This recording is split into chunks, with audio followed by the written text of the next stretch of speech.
SC వర్గీకరణ అనేది 30 ఏళ్ళ కళ, 30 ఏళ్ళ పోరాటం.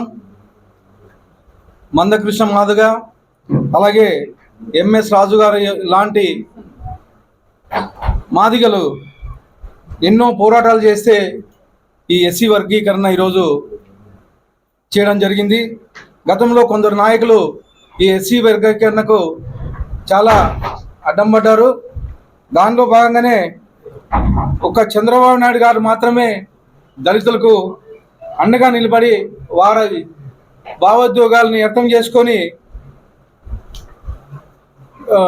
సెంట్రల్ గవర్నమెంట్కి రికమెండ్ చేయడం జరిగింది. ప్రస్తుతం సుప్రీంకోర్టు ఎస్సీ వర్గీకరణకు గ్రీన్ సిగ్నల్ ఇవ్వడం చాలా సంతోషకరం. అలాగే ఎస్సీ రిజర్వేషన్లు ఉపవర్గీకరణ రాష్ట్ర ప్రభుత్వాలు చేసుకోవచ్చునని సుప్రీంకోర్టు తీర్పు వెలువరించడం చాలా సంతోషకరమైన విషయము. అలాగే ఎస్సీలో నిజమైన పేదలకు రిజర్వేషన్ ఫలితాలు అందుతాయని చెప్పేసి తెలియజేస్తా ఉన్నాను. అలాగే ఎస్సీ సోదరుల కుటుంబాల్లో దీనిపై హర్షాతి వ్యతిరేకాలు వ్యక్తమవుతున్నాయి. వారి సంతోషం చూస్తుంటే మాలాంటి వారికి కూడా చాలా ఆనందంగా ఉంది.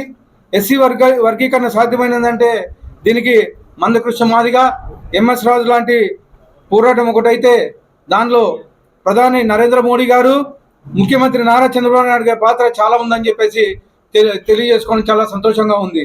అలాగే మోడీ ప్రభుత్వం గతంలో ఎస్సీ వర్గీకరణకు అనుకూలంగా నిర్ణయం తీసుకుంటే ముఖ్యమంత్రి చంద్రబాబు నాయుడు గారు ఉమ్మడి రాష్ట్రానికి సీఎంగా ఉన్నప్పుడే వర్గీకరణపై సానుకూల నిర్ణయం తీసుకున్నారని చెప్పేసి తెలియజేయడం జరుగుతూ ఉంది. అలాగే ఎస్సీ వర్గీకరణ ద్వారా సామాజిక న్యాయం జరుగుతుంది, లబ్ధులందరికీ సమాన అవకాశాలు కల్పించాలని చెప్పేసి లక్ష్యం నెరవేరుస్తుందని చెప్పి తెలియజేస్తా ఉన్నాను.